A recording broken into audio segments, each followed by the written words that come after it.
नमस्कार दोस्तों, आप सभी का अपनी कहानी चैनल पर स्वागत है।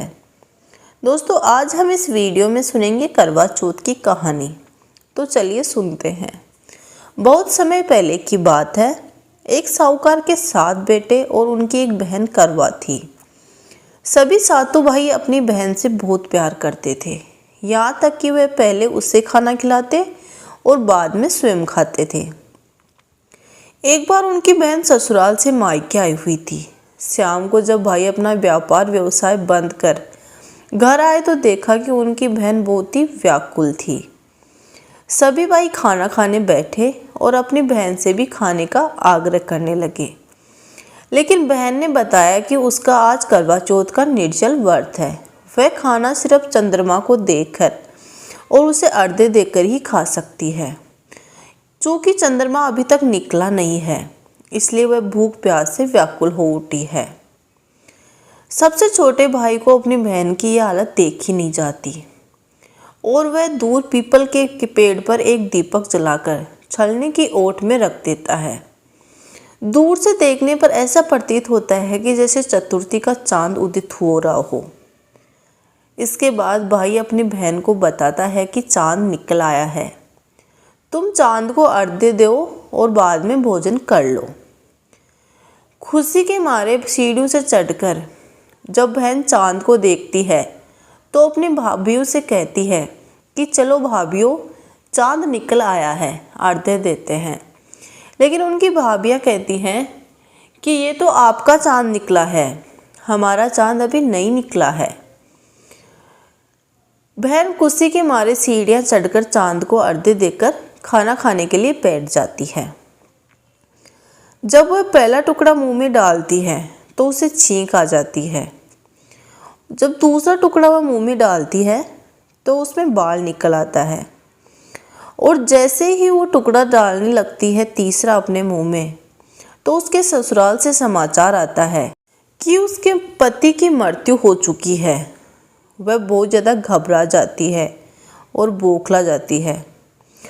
उसकी भाभी उसे सच्चाई से अवगत कराती है कि उसके साथ ऐसा क्यों हुआ।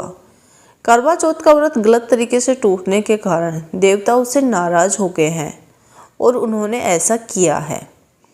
सच्चाई जानने के बाद करवा निश्चित करती है कि वह अपने पति का अंतिम संस्कार नहीं होने देगी और अपने सतीत्व से उन्हें पुनर्जीवन दिलाकर रहेगी। वह पूरे दिन 1 साल तक अपने पति के शव के पास बैठी रहती है, उसकी देखभाल करती है। उसके ऊपर उगने वाली सुई नुमा घास को वह एकत्रित करती जाती है। 1 साल बाद फिर से करवा चौथ का दिन आता है। उसकी सभी भाभियाँ करवा चौथ का व्रत रखती हैं। जब भाभियाँ उससे आशीर्वाद लेने आती हैं तो वह प्रत्येक भाभी से यम सुई ले लो, पिए सुई दे दो, मुझे भी अपनी जैसी सुहागिन बना दो, ऐसा आग्रह करती है। लेकिन हर बार भाभी उसे अगली भाभी से आग्रह करने को कह के चली जाती है। इस प्रकार जब 6ठे नंबर की भाभी आती है तो करवा उससे भी यही बात दोहराती है। ये बात उसे बताती है कि चूंकि सबसे छोटी भाई की वजह से उसका व्रत टूटा था, अतः उसकी पत्नी में ही शक्ति है कि वह तुम्हारे पति को दोबारा जीवित कर सकती है। इसलिए जब वह आए तो तुम उसे पकड़ लेना और जब तक तुम्हारे पति को जिंदा न कर दे उसे नहीं छोड़ना। ऐसा कहकर वो चली जाती है। सबसे अंत में सबसे छोटी भाभी आती है। करवा उनसे भी सुहागिन बनने का आग्रह करती है, लेकिन वह टाल मटोली करने लगती है। इसे देखकर करवा उसे जोर से पकड़ लेती है और अपने सुहाग को जिंदा करने के लिए कहती है। भाभी उसे छुड़ाने के लिए नोचती है, कसोड़ती है, लेकिन करवा नहीं छोड़ती है। अंत में उसकी तपस्या देखकर भाभी पसीज जाती है और अपनी छोटी अंगुली को चीरकर उसमें से अमृत उसके पति के मुंह में डाल देती है। करवा का पति तुरंत श्री गणेश कहता हुआ उठ बैठता है। इस प्रकार प्रभु की कृपा से उसकी छोटी भाभी के माध्यम से करवा को अपना सुहाग वापस मिल जाता है। हे श्री गणेश जी महाराज, माँ गौरी, जिस प्रकार करवा को चिर सुहागन का वरदान आपसे मिला है, वैसे ही सब सुहागिनों को मिले।